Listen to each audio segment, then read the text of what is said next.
Bonjour, mercredi 11 janvier, François Fillon prêt à mener le combat de la présidentielle. Les sarkozystes demandent à l'ancien Premier ministre d'infléchir son programme.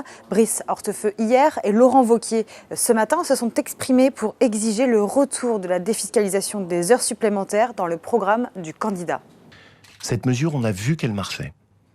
Elle a été plébiscitée par les Français, voulue par Nicolas Sarkozy, mise en place par le gouvernement de François Fillon.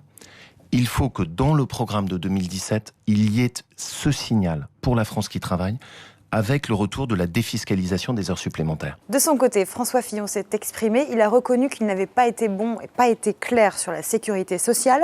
Le candidat a répondu quelques minutes plus tard à Laurent Wauquiez. Il refuse de reprendre la défiscalisation des heures supplémentaires dans son programme. On est en 2017, on n'est pas en 2007. Il y a 10 ans, on a défiscalisé les heures supplémentaires. Aujourd'hui, ça n'aurait aucun sens.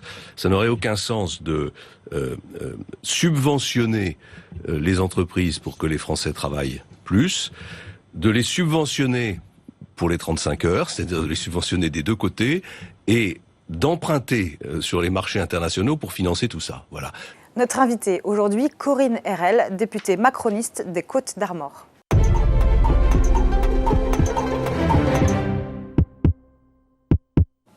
Bonjour Corinne Herel. Bonjour. 3 sujets d'actualité politique ce matin. D'abord Manuel Valls qui est contraint d'annuler son meeting à Rennes lundi prochain.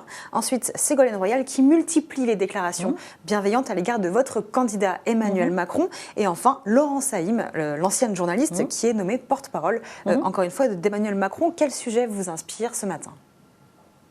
Parmi ces 3-là, voilà. Si je devais en choisir un, on va faire un commentaire sur les 3. Alors, commentaire sur les 3 Le choix d'annulation du meeting de Manuel Valls, c'est son choix. Donc j'ai absolument pas de commentaire Il risquait quand même de faire face à des débordements pour cette sortie. Vous connaissez bien la Bretagne. Oui, je connais bien.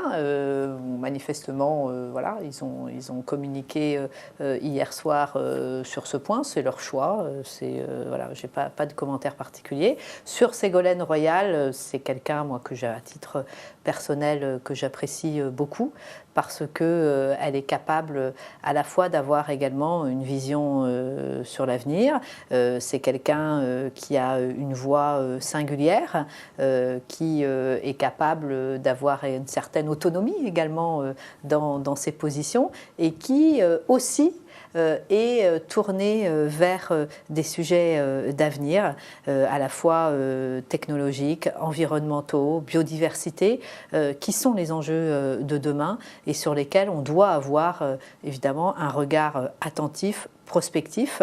Voilà, donc après c'est son choix, encore une fois, ce que je disais tout à l'heure, nous rejoignent ceux qui se reconnaissent dans nos valeurs. Pour en venir à la Bretagne, Emmanuel Macron sera à Quimper, je crois, bientôt. Oui. Est-ce qu'il y a aussi des événements contre lui qui se préparent, vous savez? Je ne suis pas au courant. Non, je n'en sais rien. Je n'ai pas d'informations en ce sens. Comment vous comparez l'accueil sur le terrain qui diffère entre Manuel Valls, qui, on a vu à Strasbourg, a été chahuté par un sac de farine, par des militantes parfois qui l'interpellent, et d'un autre côté, Emmanuel Macron, on voit qui remplit les salles. Comment est-ce que vous interprétez cette différence? Je pense que derrière Emmanuel Macron, il y a une vraie dynamique.